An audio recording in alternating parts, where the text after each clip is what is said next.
여러분, 이제 부처님 오신 날이 바로 코앞으로 다가왔습니다. 저희 부처님 가르침이 담겨져 있는 경전에는 이런 유명한 이야기가 있습니다. 이번 생에 사람으로 태어나기 어렵고 부처님의 법을 만나기 어렵다. 그래서 부처님의 법을 만나는 것을 희유하다고 표현합니다. 희유라는 것은 요새 말로 하면 기적이다. 아주 놀라운 특별한 일이다라는 의미가 담겨져 있습니다. 그래서 이 지구상에는 수많은 사람들이 살고 있지만 똑같이 사람으로 살면서도 불법을 만나는 사람들이 있는가 하면 전혀 부처님 가르침을 알지도 못하고 부처님 법을 만났어도 그 부처님 법을 피해가는 사람들이 있습니다. 그래서 이번 생에 사람으로 태어나고 부처님의 법을 만난 이번 생에 우리의 삶을 전생에 내가 복을 많이 짓고 또 성근이 있어서 이번 생에 부처님의 법을 만날 수 있었구나라는 그런 고마운 마음을 가지시고 우리 불자 여러분들 부처님 오신 날을 맞이해서 더 복을 짓고 선업을 짓고 공덕을 쌓고 수행하는 진정한 불자의 삶을 살아가시기 바랍니다. 자, 그런 의미로 제가 질문 하나 여러분에게 드리겠습니다. 연등 달았어요? 예? 부처님 오신 날엔 반드시 무엇을 단다? 예, 불자라면 연등을 달아야 됩니다. 예, 그래서 연등, 부처님을 생각하면서 부처님 오신 날을 찬탄하면서 가족 이름으로 연등 하나 다는 것도 바로 무엇을 짓는 거다? 복을 짓는 거다라는 거 꼭 명심하시길 바랍니다. 자, 그래서 오늘은 또 부처님 오신 날이 또 코앞이고 하니까 부처님의 위대한 가르침과 관련된 재미있는 비하인드 스토리, 어떤 그런 스토리텔링을 여러분들에게 또 재미나게 제가 알려드리고자 합니다. 그 부처님 당시에 있었던 일입니다. 이 부처님 당시에 아주 불심이 깊은 부자가 있었습니다. 돈이 어마어마하게 많았대요. 부럽죠? 아주 불심이 깊은 부자가 있었는데 여러분, 부자도 부러워할 게 못 되는 게 부자라고 다 마음 편하고 속 편한 건 아닙니다. 예, 또 우리 주변에 보면 뉴스 같은 데 보면 돈은 많아도 참 이 지방골 보면 이거 갑갑해가지고 누구라고 말을 할 수 없고 하여튼 별의별 일들이 다 일어나지 않습니까?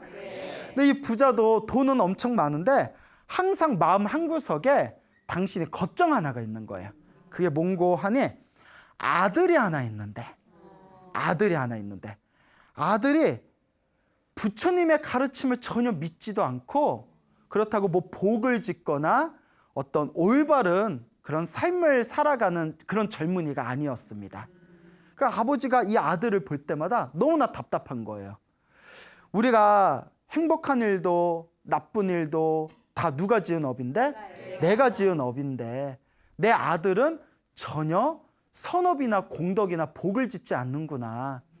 부처님이 옆에 계셔도 부처님 법문을 들을 줄도 모르고 스님들께 공양을 올려서 복을 지을 줄도 모르고 저렇게 살다가 다음 생에는 지금보다 더 안 좋은 세상에 떨어지게 될 텐데 어떻게 해야 내 사랑하는 아들을 부처님의 제자로 만들고 복을 짓게 하는 그런 훌륭한 불자로 만들 수 있을까? 항상 그게 가슴에 걸려 있는 거예요. 근데 아들이 말을 더럽게 안 듣는데 이름부터 잘못 질렀어. 이름이 깔라야, 깔라. 이름이 깔라예요. 이름부터 깔라. 예? 깔라. 술 마시면 깔라되고 그러니까 말을 안 듣는 거예요. 예. 그래서 사람은 이름도 좀 잘 지어야 됩니다. 그래서 이제 그 깔라라 아들한테 아버지가 고민하다가 내 아들이 돈을 좋아하니까 돈을 줘서 꼬셔야겠다. 그래서 이제 아들을 불러서 얘기합니다.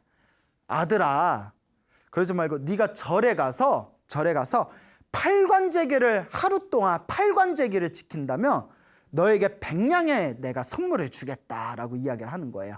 그래서 팔관제계라는 것은 제가 신자가, 그러니까 불자가, 일반 불자가 당시 인도 불교에서 한 달에 6번 동안 이 제일이라고 해가지고 자기의 몸과 마음을 다스리는 특별한 날이 있었어요. 한 달에 6번 몸과 마음을 다스리는 이 특별한 날을 전문 용어로 제일이라고 불러요. 제일. 제자가 다스리다 뭐 이런 뜻이 있거든요. 제자, 제일. 그래서 뭐 천도제 할 때, 49제 할 때 제자. 그래서 그 한 달에 6번 동안 몸과 마음을 다스리는 방편으로 쓰이는 게 바로 팔관제계라는 게 있었습니다. 그러니까 하루 동안 무엇을 지키냐? 팔관제계니까 몇 가지를 지킬까요? 8가지. 8팔자잖아요. 뜬금없이 10가지? 뭐 이러시면 안 돼요. 팔관제계니까 8팔자. 첫째, 그날만큼은 살생하지 않고, 그날만큼은 도둑질하지 않고, 그날만큼은 성관계를 맺지 않고, 그날만큼은 갑방 써야 돼요. 그리고 그날만큼은 거짓말하지 않고, 그날만큼은 술을 마시지 않는다.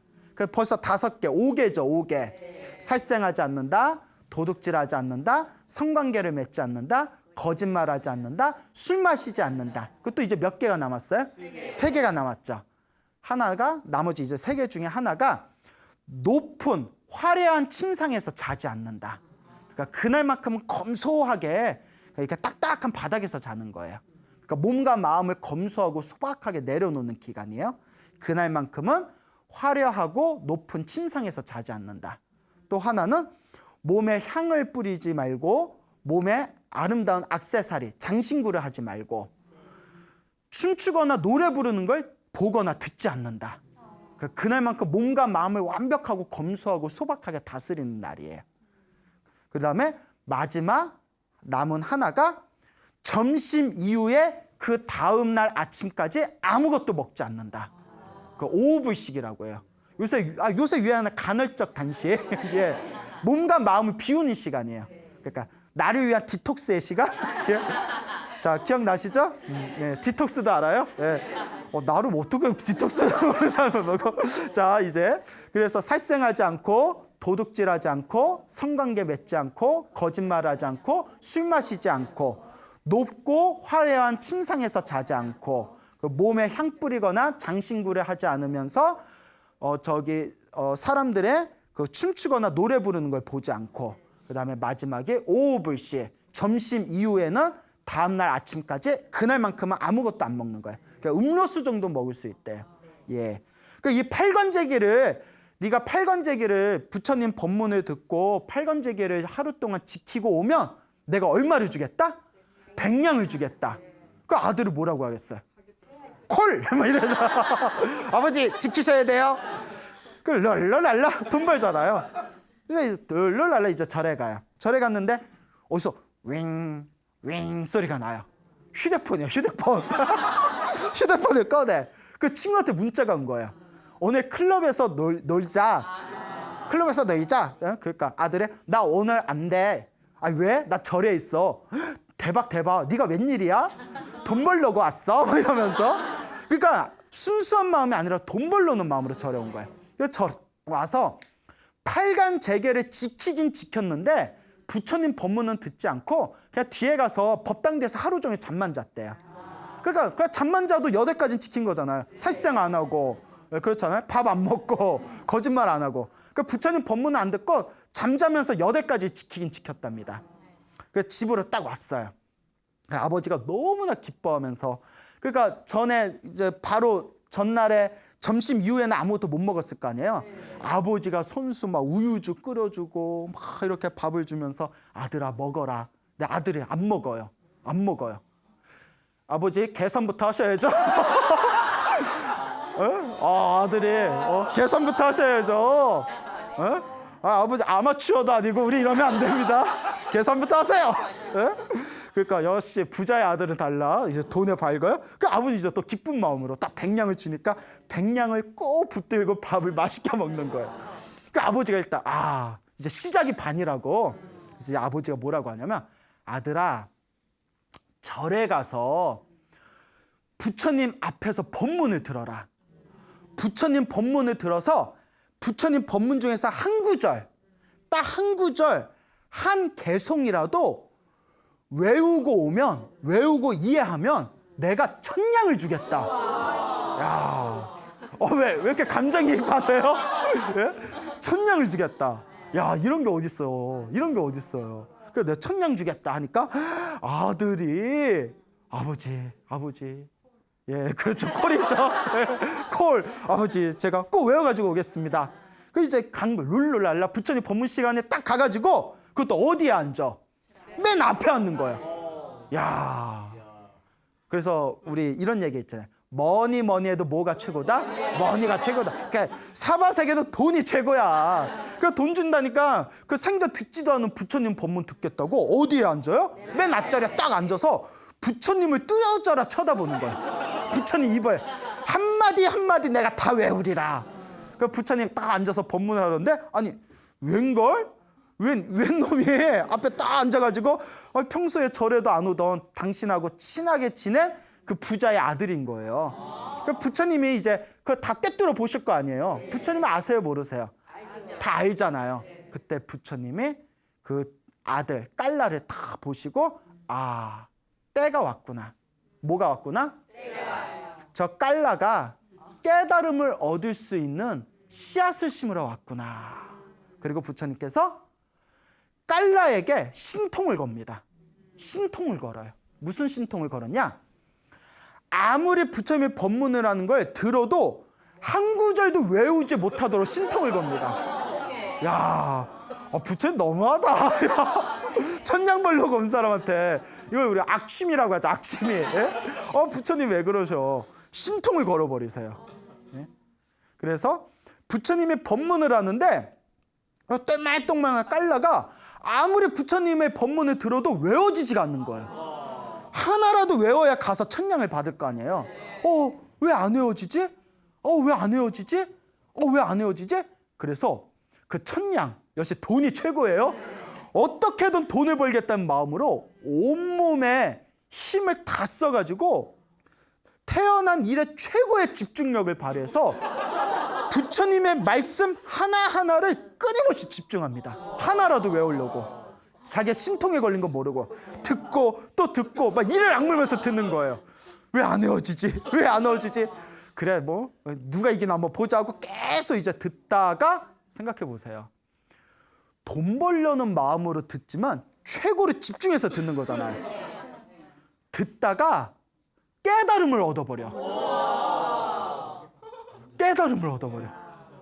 그냥 계속 듣다가 부처님 법문이 끝날 때쯤에 외워도 안 외워져서 끝날 때 다 됐다. 하나라도 외우자 하고 계속 집중하다 그만 부처님의 법문이 딱 걸리면서 마음이 뻥 뚫리면서 깨달음을 얻어버려요. 그래서 부처님 제자가 깨달음을 얻는데 4단계가 있어요. 몇 단계? 예, 자주 말씀드렸죠. 1단계가 수다원. 1단계가 수다원. 2단계가 웬일? 그렇죠. 사다함. 2단계가 사다함. 3단계가 아나함. 마지막 4단계가 아라한. 번뇌와 욕망이 완전히 사라진 게 아라한이에요. 우리 절에 가면 나한전이라고 있잖아요. 그래서 1단계가 수다원, 2단계가 사다함, 3단계가 아나함, 마지막 욕망이 다 번뇌가 다 사라진 거룩한 성자가 아라한. 근데 1단계만 돼도 대단한 거래요. 1단계가 되면 부처님에 대한 믿음이 완벽해진대요. 그래서 이 지구가 다 폭발해서 사라져도 부처님에 대한 믿음이 사라지지가 않는데요. 이게 1단계예요. 그 다음에 이 1단계 수다원의 특징이 계율을 저절로 지키게 된대요. 그러니까 수다원이 되기 전에는 계율을 억지로 지키는 거예요. 억지로 살생 안 하고 막 모기 죽이고 싶잖아요. 모기 씨 막 이러는데 이씨 모기 씨. 그런데 막 우리 죽이고 싶은데 부처님이 살생하지 말라는데 이씨 막 이러면서 막 참잖아요. 바퀴벌레 지나가면 이 바퀴 이씨 야 이 바퀴벌레 바퀴로 밀어버리지 막 이러는데 우리가 살생하지 말라니까 안 지키는 거잖아요. 그렇잖아요. 그런데 수다원이라면 살생하지 말라, 도둑질하지 말라 이 모든 계율이 저절로 지켜진대요. 저절로. 그게 수다원의 경지예요. 그리고 나라는 집착이 막 사라진대요. 내 몸뚱아리에 대한 집착. 여러분 다 내 몸뚱아리 엄청 집착하잖아요. 그런데 그런 집착의 힘이 사라지게 된다. 근데 이 수다원이 돼버린 거예요. 돈 벌려고 왔던 아들이. 그리고 아들을 깨달아 버리니까 뭐 돈 벌려고 욕심 부릴 필요가 없잖아요. 깨달음을 얻었는데. 그 이제 집으로 돌아와요. 집으로 다 왔더니 아버지가 다 이렇게 보니까 아들이 집으로 오는데 분위기가 너무 달라져 있는 거예요. 얘 왜 이러지? 예, 아버지 잘 다녀왔습니다. 막 목소리 까는 거야. 이 자식 왜 그러지? 막 아버지가 흐뭇하면서 불안한 거예요. 이러면 왜지? 예. 그래, 뭐 부처님 법문 다 외워왔냐? 외우는 게 중요합니까? 얼마큼 이해했는가 중요하지? 이러면서 그래서 아버지가 얘 왜 이러지? 그때 이제 아버지가 때만침 이제 아들이 법문 듣고 왔으니까 부처님과 스님들의 이제 공양을 모셔왔어요. 점심 공양을 올리려고. 그래서 부처님이 상석에 앉으시고 스님들이 앉아서 다 이렇게 공양을 올리면서 아들도 이제 옆에서 같이 앉아 있는 거예요. 그러다가 아들이 순간 마음이 불안한 거예요. 자, 왜 불안하냐? 자, 수다원이 되면 부처님에 대한 믿음과 양심이 완전히 회복됐다고 했잖아요. 아버지가 괜히 또 아들 깔라가 천냥을 벌려고 부처님 법문 들으러 갔습니다라고 이야기하면 어떡하지 하고 걱정이 되는 거예요. 그 이제 믿음과 양심이 회복되니까 그게 이제 부끄러운 거예요. 옛날 같았으면 이제 진상 있잖아요. 진상. 뭐 부처님이 있든 없든 외워왔잖아. 천냥 줘. 막 이러면서 부처님 믿는다면서 사람 거짓말하는 거야. 막 이러면서 이랬던 진상이 부처님 앞에서 내가 돈 벌려고 법문 들었다고 얘기하면 어떡하지? 하는 걱정이 생기는 거예요. 부끄러움이 생기는 거예요. 그리고 이제 부처님께 공양을 다 올리고 난 뒤에 이제 아버지 이 부자가 부처님께 다 절을 올리고 다음과 같이 얘기합니다. 거룩하신 세존이시여, 실은 제 아들에게 돈을 준다고 약속해놓고 부처님 법문 하나라도 외워오라고 했습니다. 그런데 부처님 법문을 듣고 오더니 아이가 완전히 바뀌어버렸습니다. 너무나 기쁩니다. 이게 어떻게 된 겁니까? 라고 하니까 그 아버지는 아들이 수다원가가 된 것도 모른 거예요. 그때 부처님께서 미소를 지으면서 다음과 같이 이야기하십니다. 아주 중요한 겁니다. 아들은, 저 깔라는 이 세상의 황제가 가지지 못한 거, 하늘의 신이 가지지 못한 거, 우주를 다스리는 우주의 지배자조차도 가지지 못한 그것보다 더 값진 수다원가를 얻었습니다. 자, 여러분, 이게 되게 중요한 겁니다. 우리 중생들은 살아가면서 사실 뭐 권력, 명예를 좋아하잖아요. 그래서 뭐 왕이 되고 싶어하고 황제가 되고 싶어 하잖아요. 하다못해 건물주라도 되고 싶어 하잖아요. 예? 건물주라도 되고 싶어 하잖아요. 뭐 건물주나 왕이나 황제나 하여튼 갑이잖아요, 갑. 근데 부처님이 뭐라고 했어요? 세상의 황제도 가지지 못한 거. 세상의 황제조차도 뛰어넘은 거. 그 우리는 종교를 믿는 사람들은 죽은 뒤에 하늘세계 태어나고 싶어 하잖아요. 막 천당에 태어나고 싶어 하잖아요. 천상세계. 근데 부처님이 뭐라고 하셨죠? 하늘세계 신들조차도 가지지 못한 거. 그러니까 하늘을 더 뛰어넘어서 이 우주를 지배하는 우주의 신, 우주를 지배하는 우주의 신을 범천 혹은 브라만이라고 부르거든요. 이 브라만조차도 뭐하지 못한 거? 가지지 못한 거. 그것보다도 황제보다도 하늘의 신보다도 우주의 지배자보다도 더 위대하고 값어치 있는 거. 그게 바로 수다원가 이상이라는 거예요. 왜냐? 여러분, 황제로 태어나는 것도 전생에 복을 많이 지어서 이번 생에 황제가 되는 거예요. 그렇죠. 불교적으로 봤을 때는 하늘세계 신으로 태어나는 것도 무엇을 많이 지어서? 복을 많이 지어서. 우주의 지배자로 태어나려면 복도 많이 지어야 되지만 수행도 많이 해야 된대요. 근데 중요한 게 있습니다. 황제로 태어나고 하늘의 신으로 태어나고 우주의 지배자로 태어나도 자기가 지은 공덕을 다 쓰면 다시 어떻게 된다? 윤회 세상으로 떨어진대요. 영원하다, 영원하지 않다. 영원하지 않다. 이게 중요한 겁니다. 영원한 게 아닌데 왜 집착하냐는 거예요. 그래서 불교에서는 이렇게 얘기해요. 부처님께서 뭐라고 했냐면 우리는 기억을 못하지만 여러분들은 기억을 못하고 있지만 우리는 이미 지금까지 기나긴 세월 동안 윤회하면서 다 한 번씩 이상은 황제를 해봤대요. 다 하늘세계 신으로 살아봤대요. 지금까지 살아오면서 우주세계 지배자가 된 사람도 있었대요. 윤회를 하면서. 근데 그걸 기억한다 못한다? 못하는 거예요. 끊임없이 쳇바퀴처럼 돌고 도는 거예요.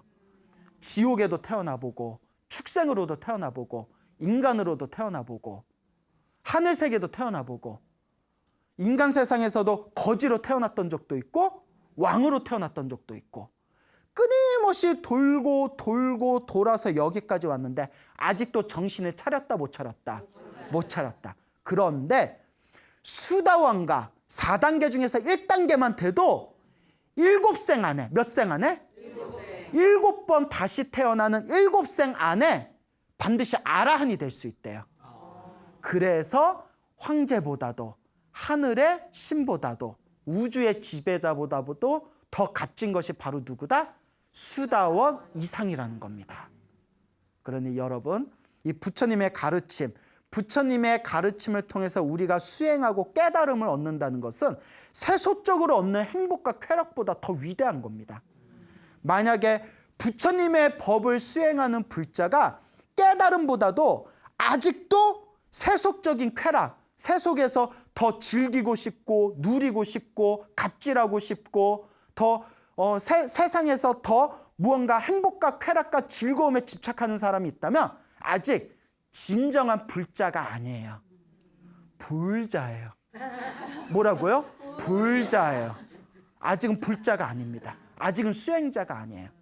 그걸 명확하게 이해해야 됩니다. 근데 안타깝게도 우리 수많은 절에 다니는 수많은 불자분들이 이런 법문을 큰 스님들한테 많이 들었음에도 불구하고 수행보다는 그래도 아직도 뭘 좋아하는 불자들이 많더라? 세속적인 행복과 쾌락을 위해서 절에 다니는 불자들이 많더라. 하지만 그는 올바른 불자의 마음가짐은 아니라는 것 정도는 명확하게 이해하셔야 됩니다.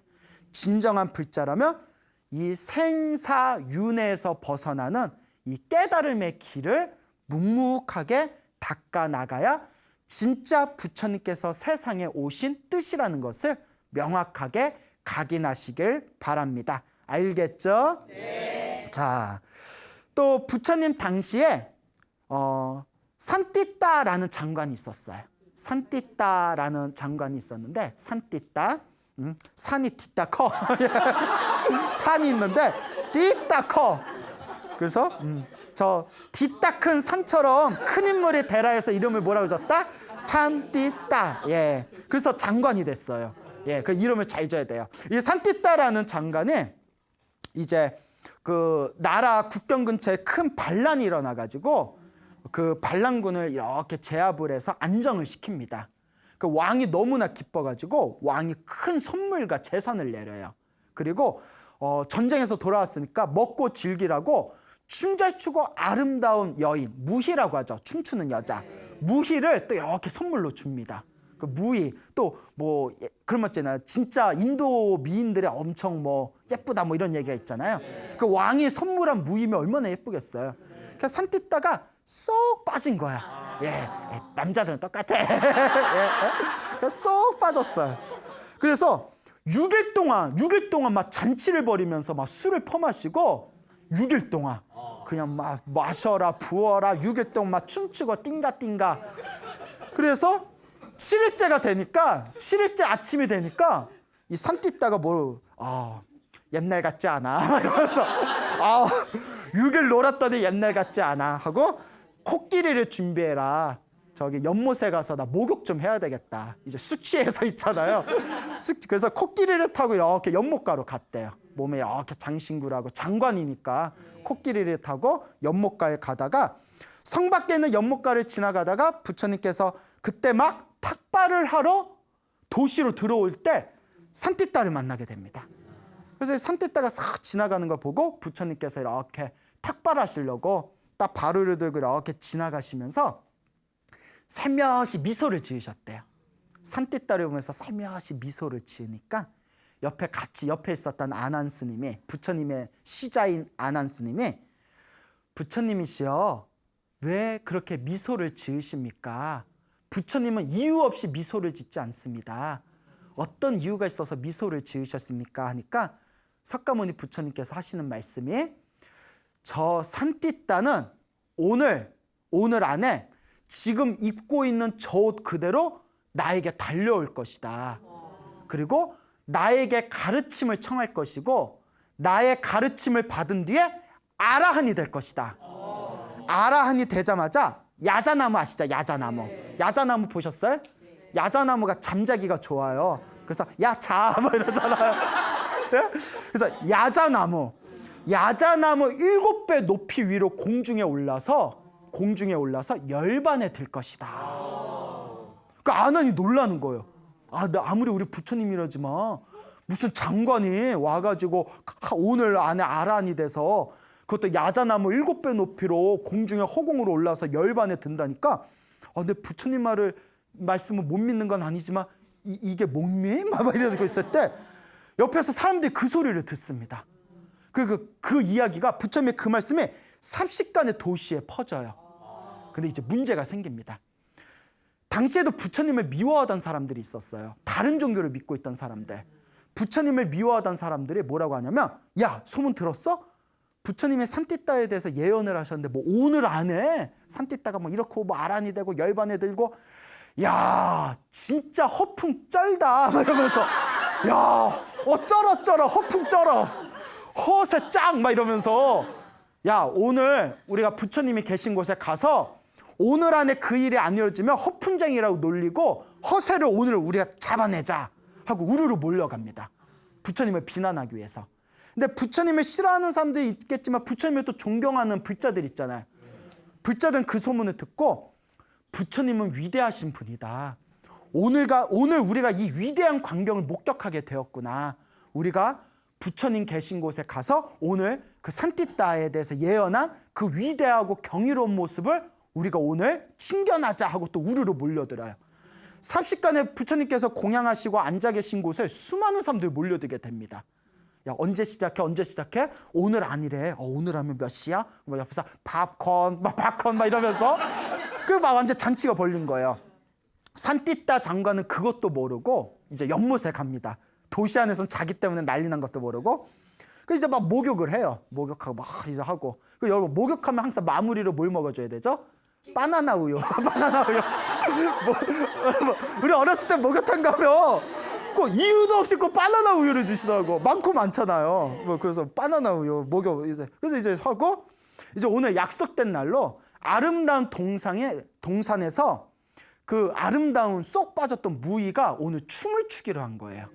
그래서 그 동산 약속된 무대 장소에 갑니다. 그 상석 좌석에 딱 앉아서 기다리니까 이제 딱 시간이 돼가지고 그 춤추는 무의가 동산에 마련된 무대에 딱 나와서 춤을 춰요. 춤을 췄는데 우와 몸이 너무 예쁜 거예요. 몸이 너무 아름다운 거예요. 막 우리 S라인 막 이러잖아요. 예? 그래서 뭐 나는 D라인 막 S라인에서 너무 예쁜데 자 중요한 게 있습니다. 몸매가 너무 예쁜데 제가 몸매가 예쁘다는 표현을 썼잖아요. 이게 복선이에요.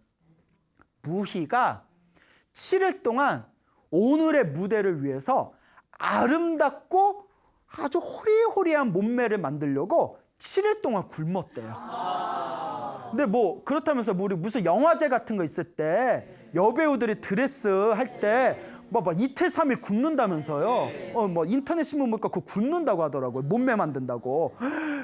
우린 못해. 우리 나가라고 해도 못해. 나 안 나가고 밥 먹을래 그냥. 7일 동안 굶으니까 그 예쁜 몸매 만들려고 7일 동안 굶어서 춤추다가 복통을 일으킨 거예요. 막 배가 막 쪼이는 거예요. 또 그 있잖아요. 그 가뜩이나 배가 호리호리한데 더 호리하게 보려고 배를 막 쪼인 거예요. 춤추다가 배야 아이고 배야 하더니 눈을 뜬 채 그만 죽어버린 거예요. 급사를 해버렸어요. 산띠따가 놀래가지고 이리 오너라 사람들한테 빨리 이 여자를 살펴봐라. 어떻게 된 거냐 죽었어. 산띠따가 가슴이 무너져 내린 거예요. 눈앞에서 사랑하는 여인이 쓰러져서 죽었잖아요. 제정신이 아니죠. 가슴에 뭐 엄청난 그런 막 슬픔이 복받쳐 흐르다가 이런 걸 이제 우리가 공황장애라고 하죠. 뭐 호흡곤란까지 오는 거예요. 어떡하지? 나를 위로해 주실 분은 누구밖에 없다? 부처님밖에 없구나. 부처님이 계신 곳이 어디냐? 당장 부처님께 가겠다. 꼭 아쉬울 때 찾아. 가만히 보면 꼭 우리 신도들 보면 꼭 아쉬울 때 찾는다. 뭐부터 맞아요. 평소에 절에 안 오다 꼭 급한 일이 있을 때 부처님 도와주세요. 평소에 절에 안 나오다가 아들 수능 시험 때쯤 되면 부처님 도와주세요. 그러면 안 돼요. 평소에 잘해야 돼요. 나를 위로해 줄 분은 누구밖에 없구나? 부처님밖에 없구나. 그리고 부처님을 향해서 달려갑니다. 부처님에서 막 달려가는데 이미 부처님 계신 곳에는 수많은 구경꾼들이 있는 거예요. 그러니까 사람들 오 막 이럴 거 아니에요. 오 진짜 오네 진짜 오네. 그러니까 장관은 뭐 사람이 있든가 말든가 뭐 공황장애가 왔잖아요. 막 슬픔이 막 가슴 억누르니까 온몸에 그 오늘 아침에 연못가에 가려고 차림을 했던 화려한 장신구를 그대로 찬 상태에서 부처님께 후다다다다닥 뛰어와가지고 부처님께 삼배를 올립니다. 부처님 너무나 괴롭습니다. 부처님 너무나 슬픕니다. 저의 의지처가 되어 주십시오. 저의 괴로움을 소멸해 주십시오라고 막 눈물을 흘립니다. 자, 그때 여러분 잘 들어보세요. 부처님께서 다음과 같이 이야기해요. 우리가 이거 잘 유념해야 될 이야기입니다. 그대가 지금까지 기나긴 세월 동안 윤회하는 동안에 기나긴 세월에 윤회하면서 태어나고 죽고 태어나고 죽고 태어나고 죽으면서 그동안 슬퍼서 흘렸던 눈물의 양을 모은다면 저 바닷물의 양보다도 많다. 이번 생만 슬퍼서 눈물 흘렸다는 게 아니에요. 우리가 윤회하면서 행복하고 즐거웠던 적도 있지만 우리는 기억하고 못하고 있지만 수많은 과거 전생에서부터 지금까지 태어나고 죽는 긴 세월의 윤회 동안 사랑하는 사람 헤어지는 괴로움, 미워하는 사람 자꾸 만나야 되는 괴로움, 가지고 싶은데 가질 수 없는 괴로움, 그 오만 가지 수많은 괴로움 속에서 우리는 슬픔의 눈물을 흘렸었다는 거예요. 윤회하면서 흘렸던 슬픔의 눈물의 양이 뭐보다도 많다? 바닷물보다도 많다는 거예요. 근데 우리는 그걸 몰라. 아직도 정신 못 차리고 아직도 세속적인 쾌락에 집착하고 살고 있다는 거예요. 그대여, 지금까지 그대가 흘렸던 슬픔의 눈물의 양이 바닷물의 양보다도 많다 하면서 다음과 같은 가르침을 내리십니다. 아주 유명한 구절이죠. 지나간 과거를 근심하지 말아라. 오지 않은 미래를 걱정하지 말아라. 지금 현재 이 순간에도 마음에 집착하는 바가 없다면 지나간 과거도 근심하지 않고 오지 않은 미래도 걱정하지 않고 지금 이 순간에도 마음에 뭐가 없다면 집착이 없다면 그대는 평온하리라 라는 말 한마디에 산티따가 순간 모든 집착이 부셔져 나가면서 그 자리에서 아라한이 됩니다. 부처님의 예언이 이루어져요. 그때 산티따가 부처님께 다음과 같이 얘기합니다. 아라한, 모든 번뇌와 욕망이 사라진 거예요. 위대하신 석가모니 부처님이시여, 제가 수명이 다하여 이제 열반에 들고자 합니다. 제가 열반에 드는 것을 허락해 주십시오. 깨달은 자가 이 육체의 몸을 벗어서 진리의 세계로 돌아가는 것을 열반이라고 합니다. 제가 열반에 들게 해 주십시오. 그때 부처님께서 다음과 같이 얘기합니다. 나를 허푼쟁이라고 비난하러 온 저 무리들은 이미 기가 꺾였다. 그리고 이 자리에는 나에 대한 믿음이 가득한 사람들이 이 경이로운 광경을 보기 위해서 이 자리에 모였다. 만약 이 산띠따가 야자나무 높이보다 7배 높이 하늘로 치솟아서 법을 설한다면 이 자리에 있는 수많은 사람들이 부처님과 부처님의 가르침과 스님들에 대한 불법승 삼보에 대한 믿음이 더욱더 강해지리라 라고 마음으로 사유하시고 산띠따에게 다음과 같이 명령을 하십니다. 산띠따여, 열반에 가기 전에 야자나무보다 7배 높이 허공으로 올라가서 지금 모여있는 사람들에게 그대가 지었던 전생 공덕에 대해서 법문하여라. 순간 산띠따가 부처님 앞에 다 3배를 올리고 나서 야자나무 높이 7배보다 높은 허공으로 몸이 쭉 올라갑니다. 그리고 허공에서 결가부자를 해요. 결가부자 아시죠? 결가부자를 한 뒤에 다음과 같이 산띠따 장관이 전생에 지었던 전생 공덕에 대해서 사람들에게 법문합니다.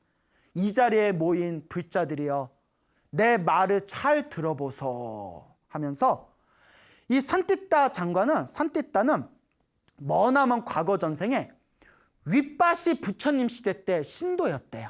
어느 부처님 시대 때? 윗바시 부처님. 윗바시 부처님은 석가모니 부처님을 포함해서 7번째 전의 부처님이세요. 과거 7번째 전의 부처님. 제가 항상 그러잖아요. 과거에도 수많은 부처님이 계셨다고. 석가모니 부처님을 기준으로 과거 7번째 부처님이 바로 어느 부처님이었다? 윗바시 부처님이었다. 윗바시 부처님이었을 때 이 산띠따, 그 전생의 산띠따죠. 이 젊은이가 다음과 같이 고민합니다. 사람들의 괴로움을 소멸해 주려면, 그 사람들의 고통을 없애주려면 내가 어떻게 해야 될까?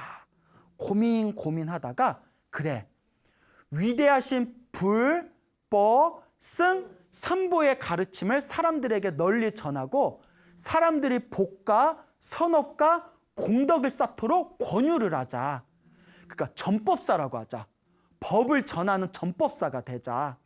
그리고 사람들의 근원적인 고통과 괴로움을 소멸시켜주는 이 방법을 알려주기 위해서 전국 방방곡곡 나라를 돌면서 사람들에게 불법승 삼보를 믿고 의지하십시오. 행복하게 살고 싶다면 공덕을 지으십시오라고 전도를 하면서 다녔대요. 그러다 궁전이 있는 큰 도시에서 부처님의 가르침을 전도하고 다니니까 어느 날 왕이 큰 소리로 어느 젊은이가 부처님 법을 포교하고 다니는 걸 듣고는 그 젊은이를 부릅니다. 그 아침부터 시끄럽게 고래고래 소리 지르면서 돌아다니는데 뭐하고 있었냐? 그 젊은이가 왕에게 부처님, 위대한 부처님의 가르침을 사람들에게 소개하고 공덕을 지으라고 권유하고 다녔습니다. 그래? 그러면 그 나라를, 이 도시를 돌아다닐 때 어떻게 돌아다녔냐? 예, 튼튼한 제 2다리로 돌아다녔습니다. 나는 젊었거늘 걸어간들 어떠리, 뭐 이런 거죠. 그 왕이 그럴 필요 없다. 내가 너에게 아주 튼튼하고 좋은 말을 선물하겠다. 이 말을 타고 포교해라. 그래서 왕이 이제 말을 선물로 줍니다. 그래서 이제 말을 타고 또 몇 날 며칠 동안 나라를 다니면서 부처님의 가르침을 포교하다가 그 도시에, 왕궁이 있는 그 도시에 또 오게 되었대요. 그 왕이 또 그 소리를 들은 거예요. 그래서 다시 불렀답니다. 아직도 그러고 있냐? 예, 저는 평생 이러고 살 겁니다.